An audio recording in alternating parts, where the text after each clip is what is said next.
Hello D students, आपका स्वागत है मेरे चैनल पे। आज आप इस वीडियो में जानोगे कि जो आपका पेपर आया है विषय गणित का, उसका सॉल्यूशन कैसे करना है। ठीक है, तो इस वीडियो को पूरा एंड तक देखते रहना। चलिए शुरू करते हैं आज का वीडियो।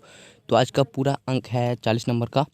तो फर्स्ट क्वेश्चन है 5 नंबर का। तो प्लीज़ मेरे चैनल को थोड़ा सपोर्ट कर। देखो, जो मेरा लाल अक्षर है नीचे में लिखा हुआ सब्सक्राइब, उस पर बस आपको टच करना है, वो खुद ब खुद ही सब्सक्राइब हो जाएगा। तो प्लीज़ सब्सक्राइब करो, चैनल को लाइक कर देना और कमेंट करना वीडियो को देखने के बाद। ठीक है, आपकी कक्षा 4 है, विषय गणित करेंगे। वैसे वार्षिक आकलन है 2020-2021। अधिक अंक है 40 नंबर। ठीक है, चलिए शुरू करते हैं आज का वीडियो। और चैनल को सब्सक्राइब कर देना और वीडियो को लाइक कर देना, अभी करो। देखो, प्रश्न नंबर 1 का है 5 नंबर का। ये सही विकल्प का चुनाव कीजिए। तो इसमें आपको 4 ऑप्शन दिए जाएंगे, उनमें से एक ऑप्शन सही है दोस्तों, सही पर चुनाव कीजिए। देखिए यहाँ पे है, यदि किसी वृत्त का व्यास कितना है 8 सेंटीमीटर, तो उसकी त्रिज्या क्या होगी। देखिए, किसी वृत्त का व्यास, पहले वृत्त बना लेते हैं। वृत्त का व्यास कितना हमारा है 8 सेंटीमीटर है, तो उसका त्रिज्या कितना होगा, मतलब ये बीच का पॉइंट कितना होगा, ये इधर का। अगर ये 8 है दोनों मिलाकर, तो इसका आधा कितना हो जाएगा 4 सेंटीमीटर। तो 4 सेंटीमीटर पे आपको टिक कर देना है, वो सिंपल था ना। ठीक है, इस वीडियो में आपको एकदम छोटे छोटे वीडियो मिलेंगे, मगर बाकी सब चैनलों पे बहुत लंबे लंबे वीडियो आपको मिलते हैं। तो प्लीज़ वीडियो को लास्ट तक देखना, एंड तक देखना, तभी आज का ये कार्यपत्रक आपको समझ में आ जाएगा। ठीक है, कार्यपत्रक नहीं, पेपर है। ठीक है, पेपर आज का वीडियो पूरा समझ में आ ही जाएगा आपको पेपर। तो चलिए देखते हैं, आकृति के कितने भाग को छायांकित नहीं किया गया है। देखिए, छायांकित नहीं किया है तो 1 2 3 3 भाग को छायांकित नहीं किया गया है ना। तो देखिए, एक भाग को छायांकित कर दिया गया है, तो इसमें आएगा 3/4। नहीं किया गया, 3/4 भाग को नहीं किया गया, बल्कि 1/4 भाग को छायांकित किया गया, तो इसमें आएगा 3/4, और इसमें 4 सेंटीमीटर। ओके डियर स्टूडेंट्स, देखो, निम्न में से कौन सा 5 किलो चावल की बोरी से भारी होगा। क्या पूछ रहा है, निम्न में से 500 किलो मतलब कि 5000 किलोग्राम। इसमें कितने हैं 5000 किलोग्राम। 10 किलो है 10 ग्राम सोने का सिक्का, तो 5 किलो लोहे की रेसटरी। तो गेहूँ, देखिए ये 5 किलो है, ये 10 किलो है, तो पूछ रहा है कि 5 किलो से भारी क्या है, तो हो जाएगा 10 किलो। और बाकी सब तो देखिए ग्राम में है, ये भी ग्राम में है, ये भी 5 किलो है, मगर ये और ये तो बराबर हो जाएंगे ना। तो पूछ रहा है इससे भारी, तो इससे भारी हो जाएगा 10 किलो गेहूँ। ओके, ऐसे ही देखते रहो, आपको समझ में भी आएगा, मैं समझाता भी रहूँगा। देखो, 1 सेंटीमीटर लंबाई, 1 सेंटी मतलब 5 सेंटीमीटर लंबाई और 4 सेंटीमीटर चौड़ाई वाले आयत की परिधि ज्ञात कीजिए। तो परिधि क्या होता है, परिधि वही होता है भाई परिमाप। देखो, ये आयत है, इसकी लंबाई है 5 सेंटीमीटर, ठीक है 5 सेंटीमीटर, और इसकी चौड़ाई क्या है 4 सेंटीमीटर, 4 cm। तो ये और ये सेम होगा ना, जी हाँ, तो ये सेम होगा, ये ऊपर नीचे का भी सेम होगा, क्योंकि आयत की लंबाई और चौड़ाई बराबर होता है। ये भी 4 सेंटीमीटर। अब प्लस कर लो, 5 5 10 और 4 4 8 कितने हो जाएंगे, 10 और 8 18, 18 सेंटीमीटर हुआ ना। सिंपल। देखो भाई, अगर ये इतना समझ नहीं आया तो 5 और 4 को प्लस कर दो, 5 4 कितने होते हैं 9, 9 को गुना कर दो 2 से, आंसर आज आपका आएगा कितना 18 ही ना आएगा आंसर यहाँ पे। सिंपल है, 18 पे आपको टिक कर देना है।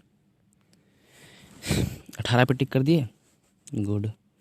देखो, 3/4 किलोग्राम में कितना ग्राम होता है, 3/4। अगर यहाँ पे 4/4 होता ना, तो समझ लेना कि 250 ग्राम है। ठीक है, तो इसमें बताना है कि 3/4 किलोग्राम में कितना है, बताओ। तो हो जाएगा 750 ग्राम। अगर यहाँ पे 4 होता तो इधर पे हो जाता 50, मतलब कि ये वाला हो जाता पूरे 1 किलो, मगर नहीं। यहाँ पे पूछ रहा है कि 3/4 भाग में कितने ग्राम है, तो 750 ग्राम है भाई। ठीक है, अब देखो यहाँ पे है कि ये भी 5 अंक का, इसको ध्यान दीजिएगा थोड़ा सा। परिधि की आकृति उसकी सीमा की लंबाई है, बताइए सही या गलत। एक वृत्त की त्रिज्या का दुगुना व्यास होती है, तो हाँ ये सही है। त्रिज्या होता है आधा और उसका दुगुना होता है व्यास, व्यास होता है पूरा। ठीक है, सो स्टूडेंट्स देखो, थोड़ा सा गड़बड़ी हो गया यहाँ पे। देखिए, परिधि की आकृति की उसकी सीमा की लंबाई है, हाँ जो परिधि है उसकी सीमा, सीमा किसको कहते हैं, जो ऊपर का होता है ना परिधि, उसको कहते हैं, तो ये सही है। अब देखो, ये वाला सेकंड वाला, सॉरी 7 वाला था कि एक वृत्त की त्रिज्या इसका व्यास का दुगना होता है। देखिए व्यास होता है एकदम पूरा इसका आधा, उसका दुगना मतलब कि ये पूरा सर्कल नहीं, तो ये गलत है ना। एक चपाती चार्ट आयताकार सलाखों के साथ डेटा प्रस्तुत करता है कि नहीं करता है बताइए।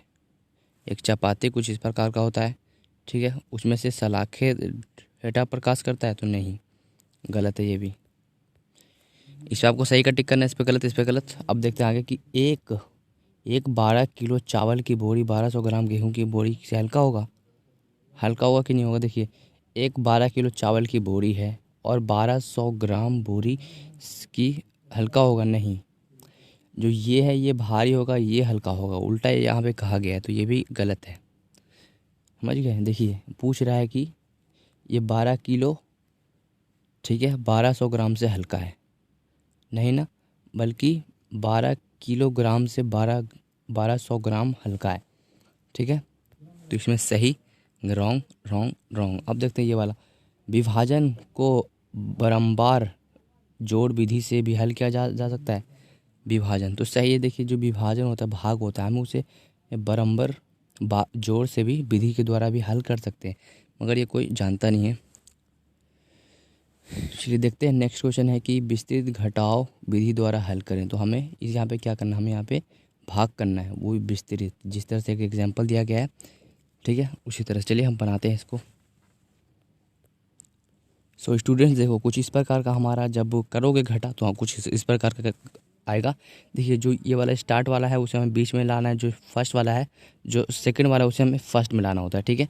अब देखिए 6 के पार में 27 आता है, नहीं ना आता है, तो उससे छोटी संख्या सोचो क्या है, तो 6 चौ 24, तो 24 आता है ना, हाँ, तो 24 में से सॉरी 27 में से 24 को घटा दिया है, कितने बचेंगे, 6, सॉरी 3 बचेंगे। अब उतार दो यहाँ पे, अब यहाँ पे उतार दो क्या चीज़ को, 6 को, तो 6 के पहाड़े में 36 आता है, तो जोड़ो, 6 6 36 आता है ना, बताइए आता है कि नहीं आता, आता है ना, तो 6 6 36 यहाँ पे लिख दोगे तो 0 का 0 आ जाएगा, तो आंसर क्या आएगा हमारा 36, सॉरी 46 आया ना, सिंपल है। आप भी कर लेना, मगर इसमें थोड़ा कन्फ्यूजन होगा कि ये वाला इधर पे आएगा, यहाँ पे 0 आएगा, ठीक है, लास्ट में 46 यहाँ पे लिख देना, 46। ओके नेक्स्ट क्वेश्चन क्या है देखते हैं, ये आपको समझ में आया कि नहीं है बताइए ना, थोड़ा सा कमेंट करके बताइए। सो स्टूडेंट्स चलिए अब आगे देखते हैं। नेक्स्ट क्वेश्चन हमारा ये है कि निम्नलिखित पैटर्न में आगे क्या आएगा, आगे क्या आएगा भाई, देख तो लेते हैं पहले प्रश्न। देखिए एक सुई में बज रहा है कितना हमारा, 12 बज रहा है, फिर 12:15 हो रहा है, फिर 12:30 हो रहा है, फिर 12:45 हो रहा है, फिर उसके बाद किस पे आएगा, फिर जाएगा 1 पे, 1 बजेगा ना, फिर तो यहाँ पे लिख दोगे 1:00, ठीक है, कितने बज जाएंगे, 1 बजेंगे। देखिए अब यहाँ पे 90 है, फिर 80 है, फिर 70 है, तो यहाँ पे 60 आ जाएगा। अब देखिए ए है, बी है, सी है, यहाँ पे क्या आएगा, डी आएगा, सिंपल है ना, 60D 60D। देखिए मैथ का पेपर बस समझने का देरी है, करना मुश्किल नहीं है। निम्नलिखित ग्रिडों को ध्यान से देखें और दिए गए प्रश्नों के उत्तर दें। तो ये जो ग्रिड नंबर 1 है इसमें पूरा खाली है, बल्कि इसमें थोड़ा सा ग्रीन ग्रीन दिख रहा होगा, जो कि आधे से मतलब कि हर एक जो घर है वो 1 सेंटीमीटर का है। समझ में आ गया। ग्रिड 1 के बड़े वर्ग में 1 सेंटीमीटर के कितने वर्ग हैं, छोटे वर्ग है, देखो कितने छोटे वर्ग है, 1 2 3 4 5 5, 1 2 3 4 5, 5 25, तो इसमें 25 वर्ग है टोटल। तो देखो इसका आंसर यहाँ पे है, देखिए 5 25 हुआ ना, तो यहाँ पे छोटे वर्ग की कितनी संख्या हो गई, 25 संख्या हो गई ना। अरे ये सब्सक्राइबर बटन कहाँ कहीं भी आ जाता है, पता नहीं क्यों। चलो देखो यहाँ पे आ जाएगा 25 छोटे वर्ग, क्या लिखोगे, 25 छोटे वर्ग, ठीक है। आपको पता है क्या लिखना है, अगर आप उतना कुछ नहीं लिख सकते तो लिख दोगे 25 वर्ग, ठीक है बस। अब देखो नेक्स्ट क्वेश्चन है कि अनुमान लगाएं कि 1 सेंटीमीटर के कितने ग्रेड 2 में हरे रंग को भर सकते हैं रूपांतर, ठीक है, तो बताएं कितने इसमें हरे रंग से भरे हुए हैं, बताइए। देखिए ये भी सीधा आएगा, ये भी सीधा आएगा, ये भी सीधा आएगा। अब देखिए इसको मिलान कीजिए इससे अब देखिए अब प्लस कीजिए तो 1 2 3 4, 1 2 3 4, तो इसमें 4 गुना 4 है, तो 4 चौक कितने होते हैं, 16 होते हैं ना, तो कर दीजिए ना। यहाँ पे 5 गुना 5 25 आया, 4 गुना 4 कितने होते हैं, 4 चौक 16, क्या लिखना है यहाँ पे बताइए आप, 16 वर्ग, यहाँ पे भी आप लिखोगे 16 वर्ग, इस प्रकार से, ठीक है। अब देखिए रूपांतर रूपांतर करें, रूपांतर करना है हमें। देखिए 1/2 मीटर कितने सेंटीमीटर होगा बताइए। तो वो हो जाएगा 500 से, सॉरी 50 सेंटीमीटर, क्योंकि 1 मीटर में कितने सेंटीमीटर है, 100 मीटर, तो उसका आधा 50 सेंटीमीटर हुआ ना। अब देखिए अब यहाँ पे पूछा जा रहा है कि 1/4 मीटर, मतलब कि 1 मीटर का चौथा हिस्सा कितना आएगा, 25, 50, 75, 100, तो कितना आ गया, 25 सेंटीमीटर। ओके। अब देखिए 3/4, तो देखिए 1 मीटर का तीसरा भाग कितना होगा, 25, 25, 25, 50, 75, तो इसमें कितना आ जाएगा, 75 सेंटीमीटर। और 1 मीटर बराबर कितने होते हैं, 100 सेंटीमीटर। समझ में आया आपको? कमेंट करो ना, थोड़ा सा कमेंट करके बताओ मुझे भी कि मैं जो पढ़ा रहा हूँ सीख रहे हो कि नहीं सीख रहे हो। तो इसमें आपको क्या लिखना है, 50 centimetre, 25 centimetre, okay, 75 centimetre and 100 metre, sorry 100 centimetre. देखिए दिए गए चित्रलेख उन छात्रों को दर्शाते हैं जो विशेष सप्ताह में किसी दिन में अनुपस्थित थे। चित्रलेख का अध्ययन करें और निम्नलिखित प्रश्नों के उत्तर दें। देखिए मंगलवार को 3 बच्चे आए, ओके, मंगलवार को, सॉरी सोमवार को 3, मंगलवार को 4, बुधवार को 2, वीरवार को 5, शुक्रवार को छुट्टी थी, सॉरी एक भी नहीं आया उस वजह से, ठीक है। शनिवार को कितने 6 बच्चे हैं, हाँ 6 बच्चे आए। प्रत्येक प्रत्येक एक स्माइली 2 छात्रों को प्रतिनिधित्व करता। देखिए 1 का मतलब है 2, 2 का मतलब है 4, 3 का मतलब है 6, तो उसी तरह से देखिए इसमें 6 है तो 6 का उल्टा 12। देखो अब यहाँ पे कुछ प्रश्न आ रहे हैं कि किस दिन कोई भी छात्र नहीं आया, तो उस दिन है शुक्रवार, क्योंकि शुक्रवार को कोई आया ही नहीं। देख सकते हो खाली एकदम बिल्कुल है, स्कूल एकदम पूरा खाली हो गया था, देख लीजिए। सप्ताह में अनुपस्थिति रहने वाले छात्रों की कुल संख्या, अनुपस्थित रहने वालों की कुल संख्या क्या हुई बताइए। इन सबको प्लस कीजिए, 6 है, 8 है, 4 है, 10 है, फिर 12 है। प्लस कीजिए आप, जल्दी जल्दी प्लस करो थोड़ा सा। देखो 22 हो गया, 22 4 26, 22 और 8 30, 30 और 4 34, 34 हो गया यहाँ तक, 34 + 6 कितने हो जाएगा, 40। It the right answer is the 40 students. 40 विद्यार्थी अनुपस्थित थे, ओके 40। यहाँ पे लिख देना विद्यार्थी, याद रखना विद्यार्थी यहाँ पे लिख देना, ठीक है। विद्यार्थी यहाँ पे लिख देना बच्चों, यहाँ पे शुक्रवार लिखना है स्टूडेंट्स, स्टूडेंट्स, ठीक है, शुक्रवार और 40 बच्चे। अब देखिए चित्रात्मक प्रश्न, देखिए यहाँ पे है कि निम्नलिखित आकृति की परिधि ज्ञात कीजिए। परिधि क्या है, वो है कि परिमाप निकालना। देखिए परिधि, फर्स्ट वाले पिक्चर का परिधि क्या है, देखिए इसमें 6 सेंटीमीटर है, इसमें 4 सेंटीमीटर, 2 सेंटीमीटर, 3 सेंटीमीटर, बल्कि यहाँ और यहाँ का नहीं दिया गया। आपको दिख रहा होगा यहाँ और यहाँ का नहीं दिया गया, तो यहाँ का हम कैसे निकालेंगे, देखिए सिंपल तरीके से निकालेंगे। इसका भी आंसर इसका, तो ये देख सकते हो, ये वाला हम चतुर्भुज बन गया ना, बना गया ना। तो ये देखिए ये भी हमारा 3 सेंटीमीटर का बनेगा, ये भी हमारा 3 सेंटीमीटर का बनेगा। समझ में आ गया? ये जो है ये भी 3 सेंटीमीटर का है, और ये जो है ये भी 3 सेंटीमीटर का है। सो स्टूडेंट देखो जो ये आया है इसमें थोड़ा सा समझने वाली बात है। देखिए इस तरह का है तो ऊपर का एक वर्ग हमारा बन रहा है ना, तो इस तरफ का जब 4 सेंटीमीटर का है तो इस तरफ का भी हमारा 4 सेंटीमीटर का ही बनेगा। अब देखिए इस तरफ भी एक हमारा वर्ग बन गया, तो इस तरफ का 3 सेंटीमीटर का है, तो ये भी हमारा 3 सेंटीमीटर का ही होगा ना। समझ में आ गया आपको? आप प्लस करते हैं ना, देखिए 6 है, थोड़ा सा मिटा देता हूँ। देखिए ये वाला भी हमारा 4 सेंटीमीटर है, और ये वाला हमारा 3 सेंटीमीटर, ये याद रखना। इस तरफ वाला 3 सेंटीमीटर है, इस तरफ वाला 4 सेंटीमीटर, ठीक है। अब प्लस करते हैं हम, 6 है, 4 है, फिर 2 है, फिर 3 है, फिर 3 है, फिर 4। चलिए प्लस करो, फटाफट प्लस करो। 6 4 10, 2 12, 12 और 3 15, और 15 और 3 18, 18 और 18, 18 हो गया ना, 19 20 21 22, तो 22 मेरे हिसाब से तो आ रहा है, मगर ये गलत हो रहा है। देखो फिर से देखो मैंने आपके लिए पूरा हम क्लियर कर रखा है, देखो ध्यान से करो। देखो देखो ध्यान से इसको करोगे तो आपको समझ में आ जाएगा। चलिए देखते हैं, रुको इसको थोड़ा हटा, हाँ हट गया। अब देखो ध्यान से देखना, इधर पे 6 है ऊपर का, फिर 4 आया, फिर 3 आया इस तरफ का, फिर 4 आ गया, ठीक है, फिर 3 आ गया यहाँ पे, देखो पहले हमने 6 से स्टार्ट किया, फिर 4 लिखा, फिर हमने 3 लिखा इसका, फिर हमने 4 लिखा, फिर हमने 3 लिखा, फिर हमने 2 लिखा, ठीक है, फिर हमने 4 लिखा, ठीक है, ये वाला 4 लिखा। अब देखो अब हमें क्या करना है, तो इसका कुल जब प्लस करोगे इन सबको तो हमारा आंसर आ रहा है 26 सेंटीमीटर। 26 सेंटीमीटर इसका आंसर है।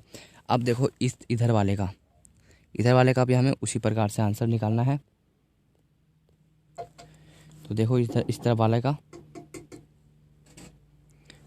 वाले का हमारा जो है इधर का दिया नहीं गया था ना, तो ये भी 2 ही सेंटीमीटर का होगा, ठीक है, ये भी हमारा 2 ही सेंटीमीटर का है। तो चलिए अब प्लस करते हैं फटाफट। 5, 9, 6 centimetre, 3 centimetre, 3 centimetre, 2 centimetre, 2 centimetre और 4 सेंटीमीटर। तो इसका टोटल आ रहे हैं 40 सेंटीमीटर इस आकृति का परिधि, ठीक है। इस वाली आकृति का कुल है 34 सेंटीमीटर परिधि, ठीक है। तो अब अगला क्वेश्चन देखते हैं। नहीं अभी नहीं, तो देखते हैं खा वाला, ठीक है। सोनम एक पक्षी अभयारण्य में गई और उसने वहाँ विभिन्न प्रकार के पक्षियों को देखा। नीचे चित्रलेख में उनके द्वारा पर देखे गए पक्षियों की संख्या दी गई। चित्रलेख को समझे और उत्तर दें। देखो एक पक्षी का जो एक स्टार है उसका 2 पक्षी है, ठीक है। तो चलिए हमने देख लिया क्या क्या इसमें है। तो सोनम ने कितने मकाओ देखे, तो देखिए मकाओ का है 4, यहाँ पे 8 लिखोगे। सोनम ने क्रेन से गौरे की कितनी अधिक संख्या देखी, देखिए क्रेन का है 3 यानी कि 6, गौरे का है 6, तो इसमें ने लिखोगे 6 अधिक देखी। सोनम ने मोर से हंसराज को कितनी बार कम देखा, देखो इसमें 4 बार कम देखा हंसराज को मोर से। किसने, सोनम ने। देख लो भाई, देख लो ध्यान से देखो, गर्ल्स एंड बॉयज़, देखो 8, 6, 4 याद रखना ये। अब देखते हैं यहाँ पे आया है लड्डुओं की कहानी। देखो चंदन ने 80 लड्डू की एक थाली बनाई। उसे 24 छोटे डिब्बों में प्रति 4 लड्डू पैक करने होंगे, तो क्या उसके पास 24 छोटे बॉक्स पैक करने के लिए पर्याप्त लड्डू है। देखो 24 डिब्बे पैक करने हैं, तो 24 गुना 4 करेंगे तो 4 चौक 16, 16 का 6, तो यहाँ पे 4 दूनी कितने होते हैं, 8, 8 और 1 9, तो 96 चाहिए। तो उसके पास कितनी 80 है ना, तो नहीं हो पाएगा, सिंपल आप लिख दोगे नहीं। देखो यदि नहीं तो कितने लड्डू की ज़रूरत होगी, तो देखिए 96 हो गया है, 96 में 80 इसमें प्लस कर दो, सॉरी माइनस कर दो, तो 6 का 6 आ जाएगा, 8 में से 9 में से 8 जाएंगे तो 1, तो इसमें 16 लड्डू घट रहे हैं। यदि 25 डिब्बों पैक करने होंगे तो कुल कितने लड्डू की ज़रूरत पड़ेगी, तो 25 गुना 4, देखिए 25, 50, 75, 100। भाई देखो दिखा के मैं कर रहा हूँ 50, इसका आ जाएगा 100 is the 100 answer is the clear, okay. इसका 100 पूरा आंसर आएगा। देखो मैं दोबारा बता दे रहा हूँ, इस पर गलत करना है। इसमें आ जाएगा 16, इसमें आ जाएगा 25। वीडियो बहुत ज़्यादा लंबा बन रहा है तो फटाफट करके ख़त्म करते हैं इस वीडियो को। देखिए मीरा के पास 5 मीटर फीता है, वह मेज पोस्ट के किनारे फीते के साथ सजाना चाहती है, जिसकी लंबाई 1 मीटर 50 सेंटीमीटर और चौड़ाई 50 सेंटीमीटर है। कि क्या पूछ रहा है ये, इसकी लंबाई चौड़ाई मतलब कि पक्का आयताकार है। जब भी किसी आकृति का लंबाई चौड़ाई के बारे में बताया जाए ना, तो आप समझ जाना कि वो आयत ही है। देखिए इसकी लंबाई है 1.50 सेंटीमीटर मीटर है, इसका पूरा है 50 सेंटीमीटर, 50 सेंटीमीटर 1.50 मीटर। देखो अब अगला इस मेज के लिए आवश्यक फीते की कुल लंबाई क्या होगी, तो कुल लंबाई क्या हो गया, 1 मीटर, 1 हो गया 2 और 3 मीटर इसको चाहिए पूरा टोटल 3 मीटर। क्या उसे कुछ अतिरिक्त फीते चाहिए, यदि हाँ तो कितना, नहीं चाहिए ना भाई, 4 मीटर तो हमारे पास है ही ऑलरेडी, देख सकते हो कि उसके पास 5 मीटर है, ठीक है। तो उसको कितना लग रहा है, इसको मेज पोस्ट बनाने में। देखो 1.5 कितने होते हैं, 3 और 1 4 मीटर तो उसे लग रहे हैं, ठीक है। नहीं, यदि मेज पोस्ट के किनारे सजाने के लिए कुछ फीते बच जाता है तो यदि कितना, तो वो 1 मीटर बच जाता है, ठीक है। क्योंकि 5 मीटर था, 4 मीटर लग गया, 1 मीटर बच गया, सिंपल आंसर था ना। तो वीडियो बस खत्म करता हूँ भाई, बहुत ज़्यादा ही लंबा वीडियो बन रहा है, तो प्लीज़ चैनल को सब्सक्राइब करना, वीडियो को लाइक करना। चलिए कमेंट करना कि वीडियो कैसा लगा। मिलते हैं अगले वीडियो में, जब तक के लिए गुड बाय, और वीडियो को शेयर भी कर देना। चैनल को पक्का सब्सक्राइब कर देना क्योंकि बहुत मेहनत लगा है, क्योंकि देखो 20 मिनट तक मैं बोले जा रहा हूँ लगातार, ठीक है। तो मिलते हैं अगले वीडियो में, तब तक के लिए गुड।